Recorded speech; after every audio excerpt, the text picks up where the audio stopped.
இந்த video skip பண்ணாம பாருங்க. அப்பதான் நான் என்ன விஷயம் சொல்றேன்னு உங்களுக்கு புரிய வரும்.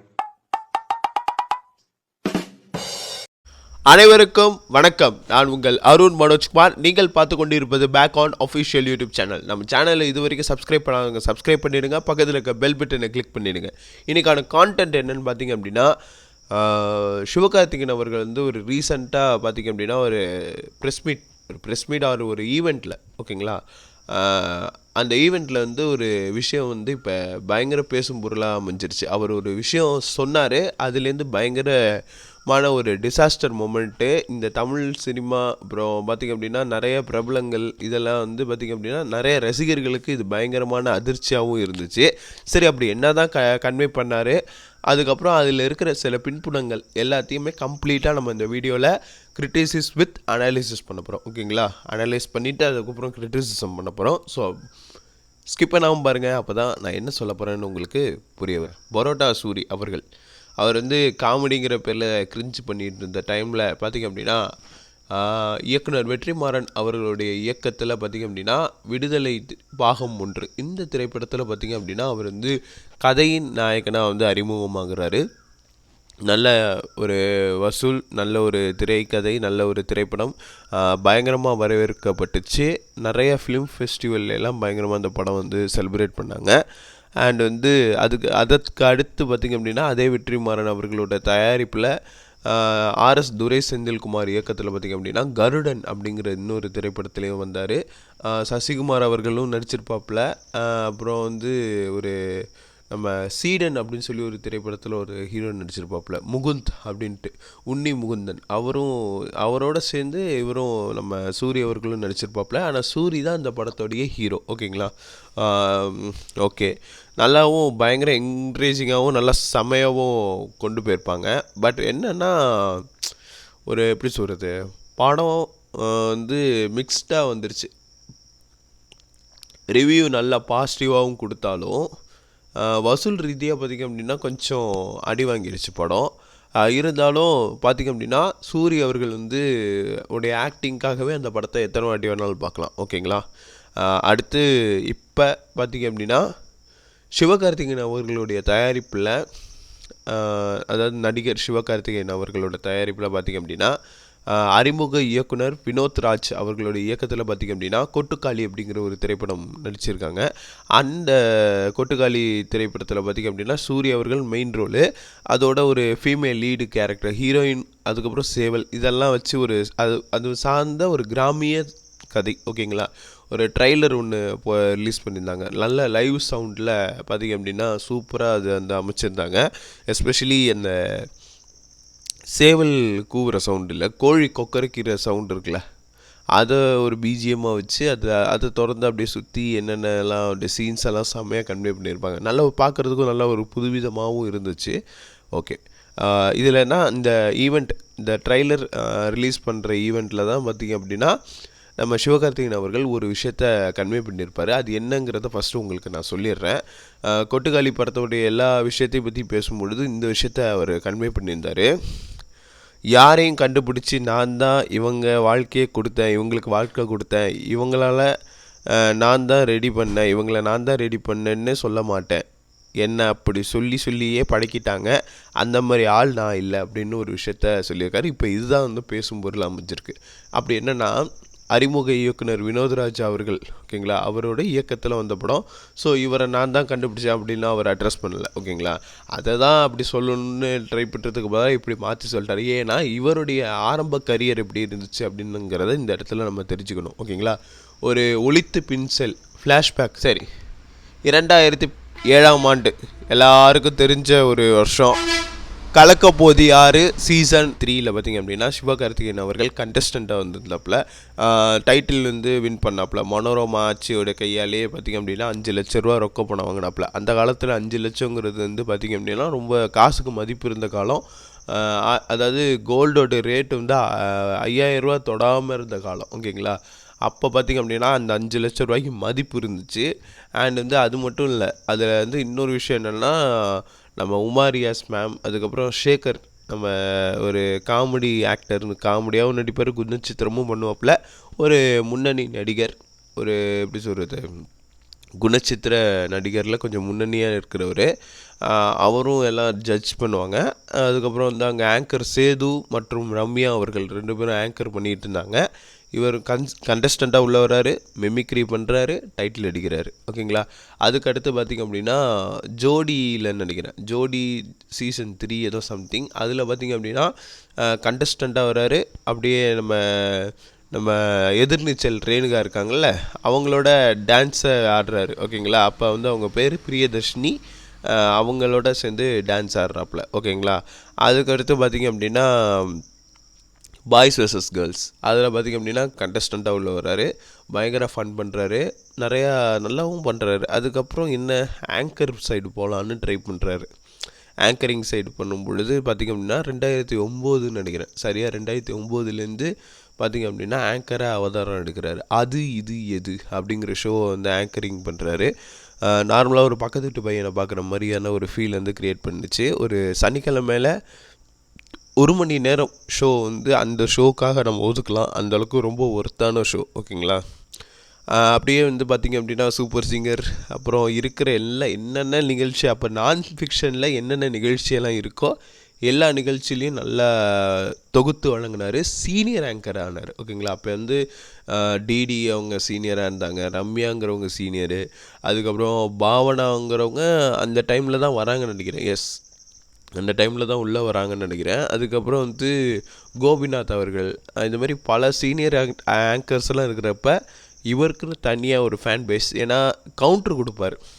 நாட் ஓன்லி த ஆங்கரிங்க்கு இப்படியும் ஒரு இலக்கணம் இருக்குங்கிற விஷயத்த பார்த்திங்க அப்படின்னா ஒரு பக்கத்து வீட்டு பையன் வந்து தொகுத்து வழங்கினா எப்படி இருக்கும் ஒரு நிகழ்ச்சி, அதுவும் ஃபன்னாக நல்லா என்கரேஜிங்காக செம்மையாக கொண்டு போயிருப்பாப்பில். ஒரு பிஇ படிச்சுட்டு எம்பிஏ படிக்கிற ஒரு பையன். ஓகேங்களா. அந்த பையனுக்கு இவ்வளோ பெரிய ரெஸ்பான்சிபிலிட்டி. அவங்க அப்பா பார்த்திங்க அப்படின்னா ரிட்டையர்டான போலீஸ் சூப்பரிண்டென்ட். ஓகேங்களா. அவங்க இறந்ததுக்கப்புறம் அவங்க குடும்பம் ஒரு மாதிரியான இக்கட்டான சூழ்நிலையில் இருக்கப்போ அவங்க அக்கா டாக்டர் படிச்சிருக்கிறாங்க. இவர் வந்து இன்ஜினியரிங் படித்து சினிமா வாய்ப்பு தேடிட்டு இருந்தார். ஓகேங்களா. அப்போ வந்து அசிஸ்டன்ட் டைரக்டராக உள்ள போகிறார். நெல்சன் திலீப் குமாருக்கு அசிஸ்டன்ட் டைரக்டர் ஆகிறார். இப்போ வந்து பெரிய பெரிய படங்கள் பண்ணிகிட்ருக்காரு. ஆனால் ஆரம்பத்தில் பார்த்திங்க அப்படின்னா நம்ம டிவி ஷோஸை வந்து நம்ம டைரக்ட் பண்ணுறதுலேருந்து பல விஷயங்கள் பண்ணிகிட்டு இருந்தார். Right, fine, super. அதுக்கப்புறம் பார்த்திங்க அப்படின்னா பாண்டியராஜர் அவர்களுடைய இயக்கத்தில் மெரினாங்கிற திரைப்படத்தில் அறிமுகமாகிறாரு. அதுக்கப்புறம் அறிமுகமாகி அதுலேருந்து ஒரு காமெடி கலந்த ஆக்டராக வராரு. ஓகேங்களா. காமெடி ஆக்டராக தான் வராரு. அதுக்கப்புறம் அவர் வந்து ஹீரோவாக அதில் வரல, ஹீரோவாக ஃபுல்ஃபில் ஆகலை. ஸோ 3ங்கிற திரைப்படத்துலேயும் நடிக்கிறார். தனுஷ் அவர்கள் அட்ரஸ் பண்ணுறாரு அப்படின்னு சொல்லி தான் வர்றாரு, அட்ரஸ் பண்ணுறாருன்னு சொல்லி தான் வர்றாரு. ஆனால் ஆல்ரெடி பாண்டிராஜ் அவர்கள் தான் வந்து நம்ம சிவகார்த்திகேயனை அறிமுகப்படுத்தினது. 2வது திரைப்படம் பேர் வந்து 3. ஓகேங்களா. அது கூட ஒரு ஸ்டேஜில் வச்சு அவங்களே கலாய்ச்சிருப்பாங்க, என்னது 2வது படம் பேர் 3, 2வது படம் 3 அப்படின்னு சொல்லி ஒன்று கலாய்ச்சிருப்பாங்க. அது யாருன்னா நம்ம ஐஸ்வர்யா ரஜினிகாந்த் அவர்கள். ஓகேங்களா. அவருடைய இயக்கத்தில் பார்த்திங்க அப்படின்னா தனுஷ், அதுக்கப்புறம் ஸ்ருதிஹாசன் உடைய நடிப்பில் அனிருத் அவர்களை இப்போ தான் இன்ட்ரடியூஸ் பண்ணுறாங்க. ஆக்சுவலாக அவங்க ஆல்ரெடி ஒரு படத்தில் நல்லா பண்ணிகிட்டு இருந்தப்போ பார்த்திங்க அப்படின்னா இந்த படம் ட்ராப் ஆகிடுச்சு. ஸோ தனுஷ் அவர்கள் ஒரு சின்ன வாய்ப்பு கொடுத்தாரு இந்த 3 படத்தில். பயங்கரமாக பட்டி தொட்டி எல்லாமே சாங்ஸ் பயங்கர ஹிட்டு. எஸ்பெஷலி வைதிஸ் கொலவரிங்கிறது பேன் வேர்ல்டு ஹிட்டு. ஓகேங்களா. பேன் இன்டர்நேஷ்னல் லெவலில் ஹிட் ஆகிடுச்சு. Okay, fine, okay.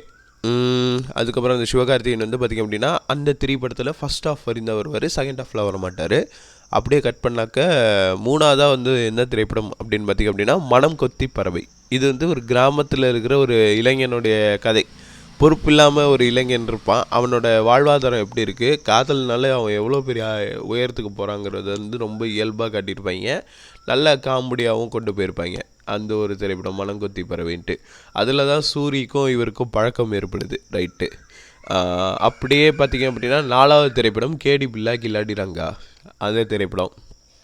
அதுக்கடுத்து அதில் வந்து பார்த்திங்க அப்படின்னா பயங்கர ஜனரஞ்சகமான சில விஷயங்கள் வந்து ஃபஸ்ட்டு ஆரம்பத்தில் நல்லா ஜாலியாக கொண்டு போயிட்டு லாஸ்ட்டாக வந்து ஜனரஞ்சகமாக ஒரு விஷயத்த கன்வே பண்ணியிருப்பாங்க. அது பயங்கரமாக இருக்கும். அதுக்கடுத்து எதிர்நீச்சல், அதுதான் தனுஷ் அவர்களோட அது ப்ரொடியூஸ் பண்ணி தனுஷ் ஆல்ரெடி திரைப்படத்தை ப்ரொடியூஸ் பண்ணார், அதுக்கு அடுத்ததாக எதிர்நீச்சலையும் சேர்த்து ப்ரொடியூஸ் பண்ணார். அப்போ அனிருத்தோடைய 2வது படம் இசையமைக்கிறதுல அப்போ பார்த்திங்க அப்படின்னா இந்த மாதிரி எஸ் ஓகே ஃபைன் சூப்பர் அப்படின்ட்டு தனுஷ் அவர்கள் நல்லா தைரியமாக அட்ரஸ் பண்ணி ஒரு ஃபுல் ஃப்ளெக்ஸ்டு ஹீரோவாக மாற்றுறாரு. சிவகார்த்திகேயன் வந்து ஒரு காமெடி ஹீரோலேருந்து ஒரு நல்ல பொட்டென்ஷியல் ஆக்டிங் பொட்டென்ஷியல் இருக்கிற ஒரு ஆக்டராக மாற்றுறாரு. ஓகேங்களா?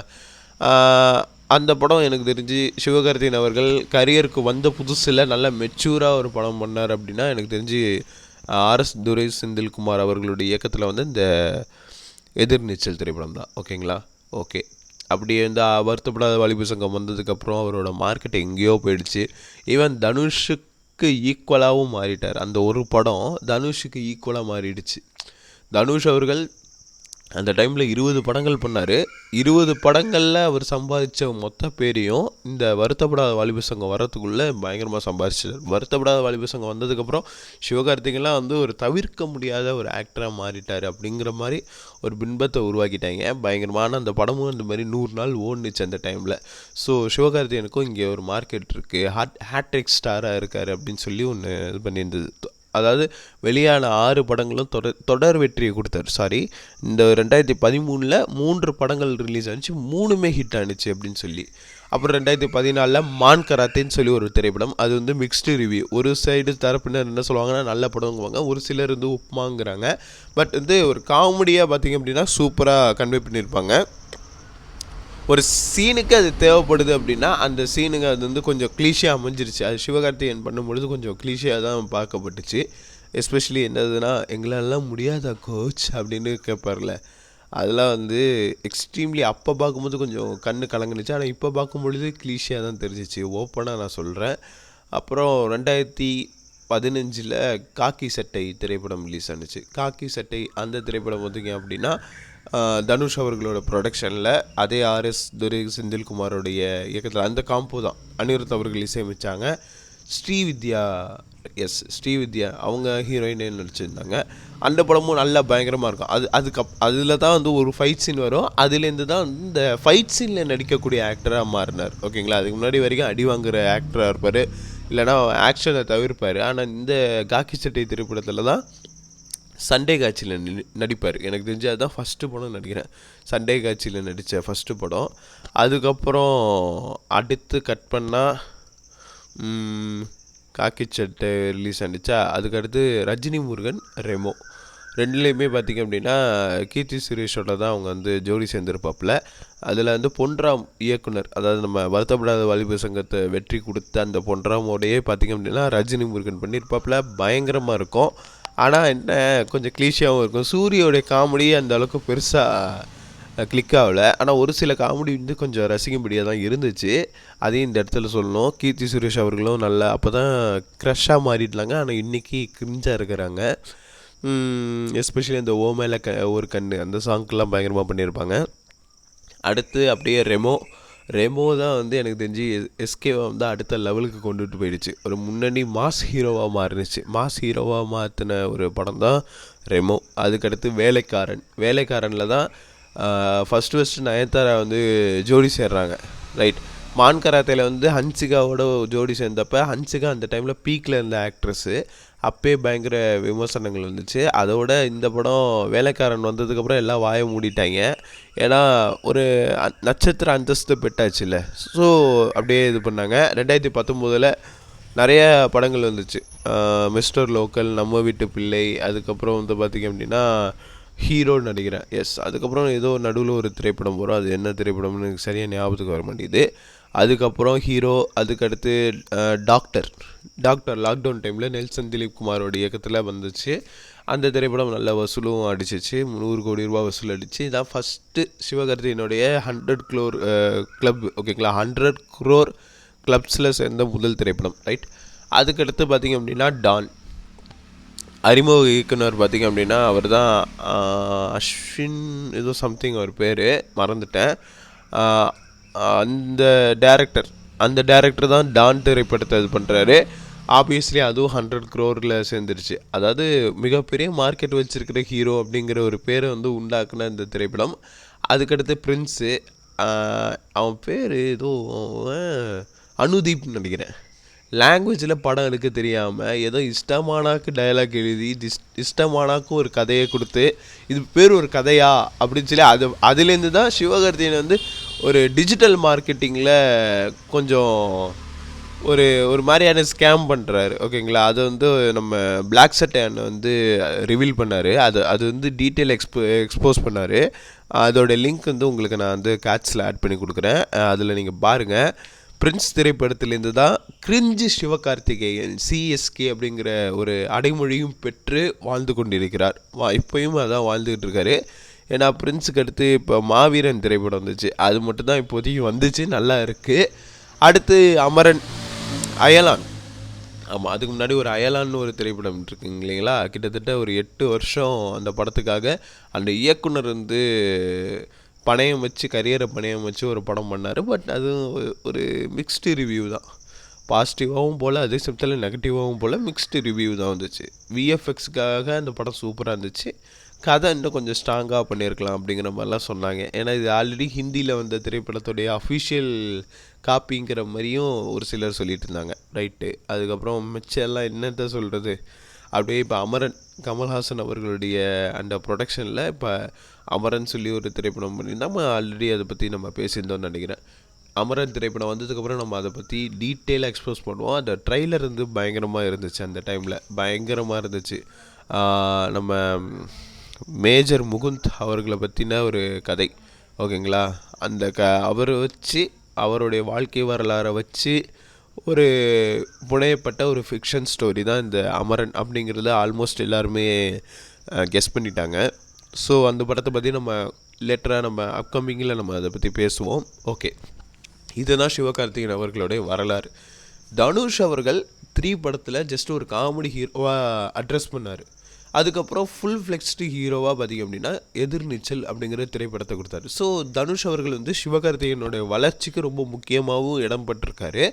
அதனாலே என்னமோ இங்கே சினிமா வட்டாரங்கள் எல்லாருமே பார்த்திங்க அப்படின்னா அதுக்கு அடுத்த படம் வருத்தப்படாத வாலிப சங்கத்தில் பார்த்திங்க அப்படின்னா சிவகார்த்திகேயன்கிறது ஒரு ஸ்டார் கேட்டகரியில் விட்டார், ஒரு ஸ்டார் ஆக்டராக மாறிட்டார். 2013 தொடர்ச்சியாக 3 படங்கள் கொடுத்து எல்லா தரப்பு ஆடியன்ஸையும் கன்வின்ஸ் பண்ணிட்டார் இல்லைங்களா. ஆல்ரெடி அவர் வந்து ஆங்கராக இருந்தார்.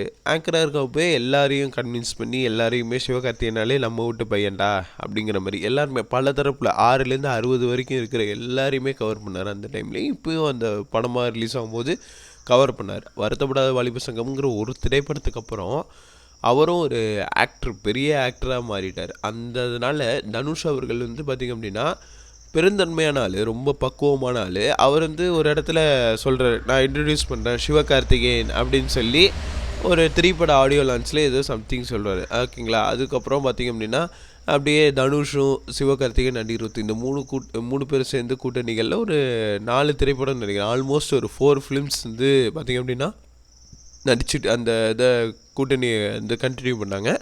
அதுக்கப்புறம் பெருசாக அவங்க வந்து கூட்டணி சேரலை. அப்புறம் தனுஷும் அனிருத்து அவங்கெல்லாம் செப்பரேட் ஆகிட்டாங்க. தனுஷ் சிவகார்த்திகேயன் செப்பரேட் ஆகிட்டாங்க. சிவகார்த்திகேயனும் அனிருத்தும் சேர்ந்து நிறைய படங்கள் பண்ணிகிட்டு இருந்தாங்க. ஓகே, தனுஷ் அவர்கள் இதுக்கு முன்னாடி யாரெல்லாம் அட்ரஸ் பண்ணியிருக்காங்க, அவங்கெல்லாம் என்னென்ன மாதிரியெல்லாம் வந்து ஸ்பீச் கொடுத்துருக்காங்கங்கிறத சொல்கிறேன். தனுஷ் அவர்கள் ஃபஸ்ட்டு வெற்றிமாறன் அவர்களை இன்ட்ரடியூஸ் பண்ணார். ஓகேங்களா, பொல்லாதவன் திரைப்படத்தில் நடித்த இது பண்ணி அதுக்கப்புறம் வெற்றிமாறன் அவர்களும் தனுஷ் அவர்களும் ஃப்ரெண்டானாங்க. அது எப்படி ஃப்ரெண்டானாங்க அப்படின்னா நம்ம அது ஒரு கனா காலம் அப்படின்னு சொல்லி ஒரு திரைப்படம் வந்துச்சு. ஓகேங்களா, தனுஷ் மற்றும் பிரியாமணி அவங்க நடித்து பாலு மகேந்திரா சார் வந்து இயக்கின ஒரு திரைப்படம். அதில் வந்து பார்த்திங்க அப்படின்னா வெற்றிமாறன் அவர்கள் வந்து அசிஸ்டன்ட் டைரக்டராக இருந்தார், தனுஷ் அவர்கள் ஆக்டராக இருந்தார். அப்போ தான் அவங்க 2 பேரும் ஃப்ரெண்ட்ஸ் ஆனாங்க. அதுக்கப்புறம் வந்து பொல்லாதவன் திரைப்படத்தில் வந்து இது பண்ணார். அப்புறம் நம்ம வெற்றிமாறனுக்கு ஒரு தனி ஸ்டோரியே இருக்குது. நம்ம அதை பற்றி இந்த வீடியோவில் பேசினா நல்லா இதாகாது. அப்படியே வெற்றிமாறன் அவர்களை இன்றைக்கி தவிர்க்க முடியாத இயக்குநர்களில் ரொம்ப முக்கியமான இயக்குனராக இருக்கார். அதை தனுஷ் தான் அட்ரஸ் பண்ணார். ஓகேங்களா, அது வந்து அதை சொல்கிறதுல அவர் வந்து ஹெசிடேட் ஆக மாட்டார். நான் இதுக்கு முன்னாடி நிறைய திரைப்படங்கள்லாம் இதெல்லாம் ஸ்டோரியெல்லாம் எடுத்துகிட்டு இருந்தேன், அதனால் வந்து இது என் உழைப்பில் தான் வந்தேன் அப்படின்லாம் சொல்ல மாட்டார். தனுஷ் அவர்கள் எனக்கு ரொம்ப ரொம்ப பிடிச்ச ஃப்ரெண்டு. அவர் அட்ரஸ் பண்ணுறதுனால நான் எந்த இடத்துலையும் ஹெசிடேட் ஆக மாட்டேன் அப்படிங்கிற மாதிரி தான் அவருடைய பாயிண்ட் ஆஃப் வியூவில் சொல்லுவார். ரைட்டு. ஓகே, அதுக்கு அடுத்து அப்படியே பார்த்திங்க அப்படின்னா கேபிஒய் தீனா, ஓகேங்களா. கலக்கப்போது யார் சீசன் 5ல் பார்த்தீங்கன்னா டைமிங் கவுண்டர் நிறையா பண்ணுவார், டேமேஜ் பயங்கரமாக பண்ணுவார். அது அவர் வந்து அறிமுகப்படுத்தினது வந்து தனுஷ் அவர்கள் ஆக்டராக. அதுக்கு முன்னாடி வரைக்கும் அவர் வந்து பின்னாடி டிவி ஷோஸுக்கு ஸ்கிரிப்ட் எழுதி கொடுக்குறது, காமெடி ஷோஸ்க்கு ஸ்கிரிப்ட் எழுதி கொடுக்குறது, அந்த மாதிரி நான் ஃபிக்ஷன் டீமில் தான் அவர் இருந்தார். அதுக்கப்புறம் கண்டஸ்டண்ட்டாக உள்ள வர்றாரு. நல்லா பார்த்தீங்க அப்படின்னா கலக்கப்போது யார் சீசன் 5ல் நல்ல ஒரு நேமையும் சம்பாதிக்கிறாரு, ஓகேங்களா. அப்படி சம்பாதிக்கும் பொழுது தனுஷ் அவர்களுக்கு பவர் பாண்டிங்கிற திரைப்படத்தில், அதாவது பாண்டிங்கிற படத்தில் பார்த்தீங்க அப்படின்னா அவர் வந்து வர்றாரு, ஓகேங்களா. அந்த திரைப்படத்தில் ஒரு ரோல் பண்ணுறாப்புல, ஒரு சின்ன ரோல், ஹீரோவோட ஃப்ரெண்டு ரோல் பண்ணுறாப்புல. அந்த இடத்துல கூட எனக்கு வந்து வாழ்க்கை கொடுத்தது தனுஷ் தான், என்னை அறிமுகப்படுத்தி வாழ்க்கை கொடுத்தது தனுஷ் தான், ஒரு காமெடி எனக்கு நல்லா சான்ஸ் கொடுத்தது தனுஷ் அவர்கள் தான் அப்படிங்கிற மாதிரி அவர் பெருமிதமாக அதை அட்ரஸ் பண்ணியிருப்பார்.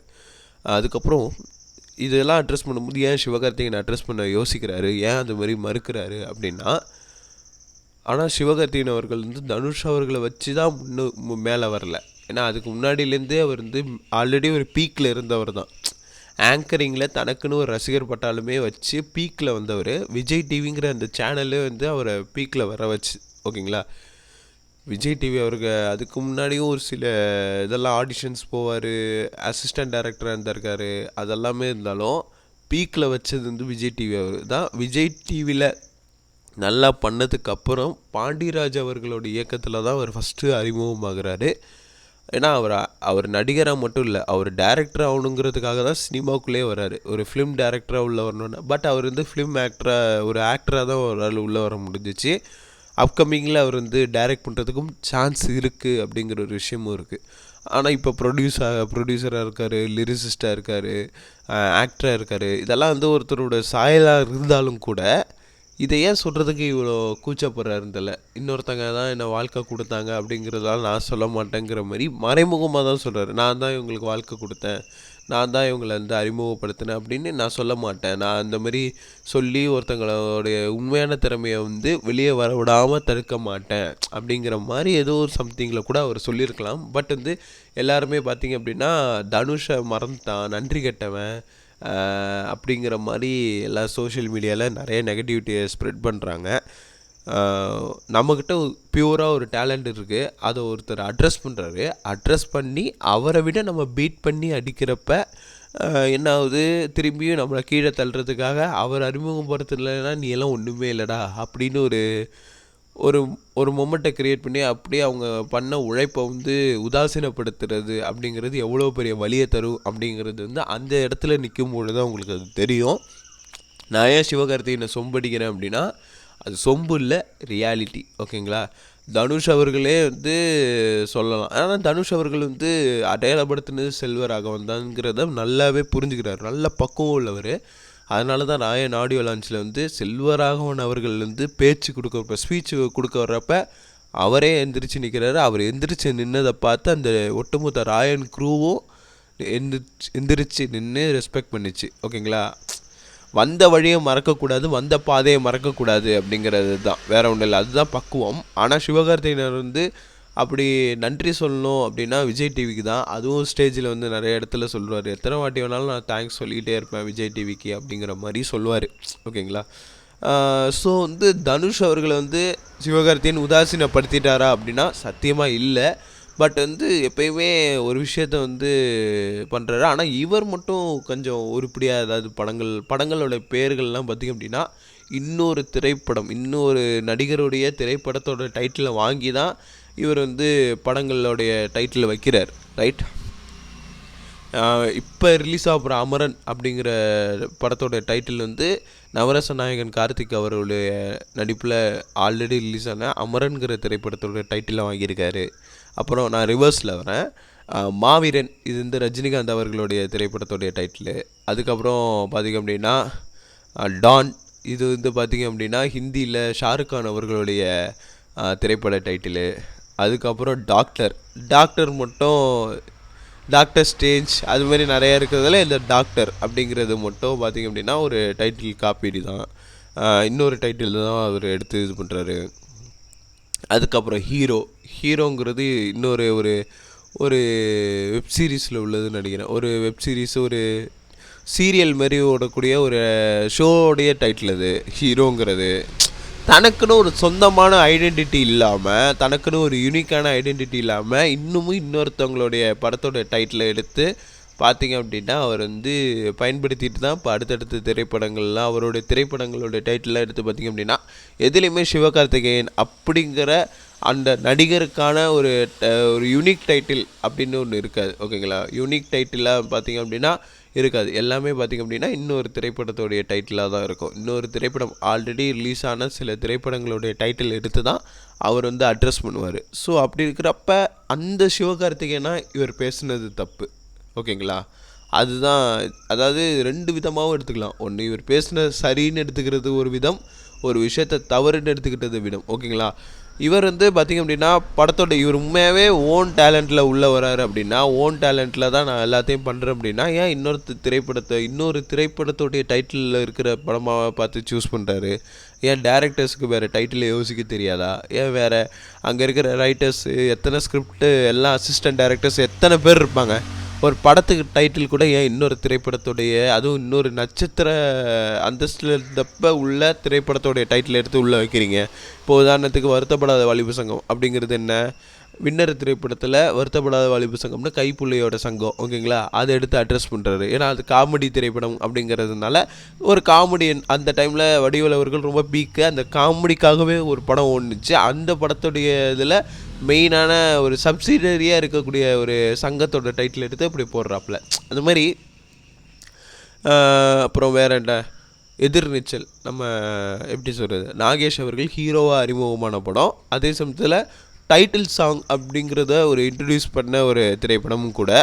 எம்எஸ் விஸ்வநாதன் அவர்களோட எஸ்ஸேயில் பார்த்திங்க அப்படின்னா கேபி அவர்கள் வாலி அவர்களோட லிரிக்ஸில் எதிர்நீச்சல் அப்படிங்கிற பாடல் ஒன்று வரும்.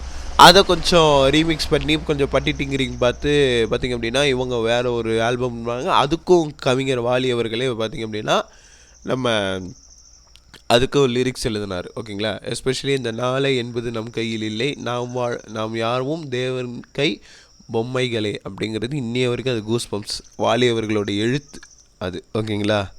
Okay fine. அப்புறம் வேறு என்ன, அது மாதிரி பல விஷயங்கள் சொல்லலாம். இன்னொருத்தரை அடையாளப்படுத்தி தன்னை ஸ்டார் கேட்டகரிக்கு கொண்டு வந்த சிவகார்த்திகேயனா அவர் பேசுனது தப்பு. ஆனால் ஒரு பியூர் டேலண்ட்டாக உள்ளே வந்தார்னா, ஒரு சாதாரணமாக ஆங்கரிங்காக உள்ளே வந்தார், ஆங்கரை பண்ணிட்டு அப்படியே காமெடி பண்ணிக்கிட்டு டான்ஸ் ஷோவில் இது கண்டஸ்டண்ட்டாக உள்ளே வந்துட்டு அதுக்கப்புறம் ஒரு படமாக நடித்து இப்போ இன்றைக்கி ப்ரொடியூசர், ஆக்டர், டான்ஸர் எத்தனையோ பல அவதாரங்கள் எடுத்துருக்கிறார். அப்படிங்கிறப்ப இந்த சிவகார்த்திகேயனை யோசிக்கும்போது சரி, 2 விதமாகவும் யோசிக்கலாம். இதில் எந்த விதம் உங்களுக்கு ரொம்ப கன்வின்சிங்காக இருக்குது அப்படிங்கிறத கமெண்ட் பாக்ஸில் சொல்லுங்கள். அண்ட் வந்து நான் பேசுனதில் ஏதாவது ஒரு மிஸ்டேக் இருந்துச்சு அப்படின்னா அதையும் கமெண்ட் பாக்ஸில் சொல்லுங்கள். இந்த வீடியோ உங்களுக்கு ரொம்ப பிடிச்சிருந்துச்சுன்னா லைக் பண்ணுங்கள். அப்படியே உங்கள் ஃப்ரெண்ட்ஸ், ஃபேமிலி மெம்பர்ஸ் எல்லாருக்குமே ஷேர் பண்ணுங்கள். மறக்காமல் நம்ம சேனலை சப்ஸ்கிரைப் பண்ணிடுங்க. மற்றொரு வீடியோவில் உங்களை நான் சந்திக்கிறேன். நன்றி, வணக்கம்.